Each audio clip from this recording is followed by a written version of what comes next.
ជំរាបសួរបងប្អូនហើយថ្ងៃនេះមករៀបចំឈុតជន់ស្មាបូបងប្អូនរៀបចំចេញទៅបងនៅខាងស្រុកបាណន់ខេត្តបាត់ដំបងបងប្អូនបងប្រខួចគាត់កំងឃើញគាត់ធ្វើវីដេអូដែរបងប្អូនគាត់ធ្វើវីដេអូការងារអញ្ចឹងបងប្អូនគាត់ជាងម៉ូតូផងជាងរថយន្តផងហើយគាត់យកឈុតជន់ស្មាបូនេះគាត់យកថែមជាមួយនឹងប្រភេទពុំជន់បដាងវីលគៀងរថយន្តបងប្អូនចឹងគាត់យកទៅដោះបដាំងវីលីកែងគូយន្តចឹងឥឡូវរៀបចំឲ្យគាត់មួយសេតហើយតំណប់ស្លែកនេះគាត់យក3សន្លឹកចឹងសម្រាប់បងប្អូនមានតម្រូវការអីអាចកំងបានបងប្អូនចង់បានតែឈុតអង្គមជន់ស្មាក់បូមក៏បានឬក៏ចង់យកទៅជន់បដាំងវីលីកែងគូយន្តក៏បានចឹងហើយຂະຫນាត់នេះបងប្អូនអាចកំងបានតាមຂະຫນាត់បងប្អូនចង់បានຂະຫນាត់តូចຂະຫນាត់ធំអីអាចកំងបានចឹងមានតម្រូវការអាចទាក់ទងបានបងប្អូនហើយ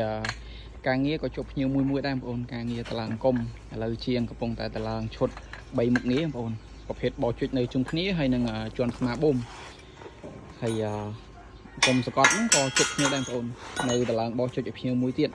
ហើយការងារជួបភ្ញៀវមួយបងប្អូន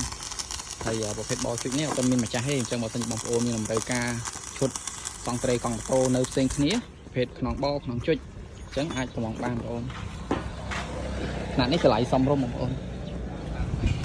អញ្ចឹងការងារជួបមួយបងប្អូនបានតែតក់ហើយនៅតឡើងទីទួយភ្ញៀវដែរបងប្អូនបើថាទាន់បានតឡើងរៀបចំដាក់ភ្ញៀវចេញបដាសិនបងប្អូនអញ្ចឹងសម្រាប់បងប្អូនមានតម្រូវការត្រូវការប្រភេទអង្គមនិងត្រូវការប្រភេទអង្គមនិងអង្គមផ្សេងអីអាចកំងបានបងប្អូនអញ្ចឹងបើចាប់អារម្មណ៍បងប្អូនអាចទាក់ទងបានអាចឆាតជួយពេចខ្ញុំផ្ទាល់ឬក៏បងប្អូនអាចទាក់ទងបានតាមលេខ Telegram អរគុណ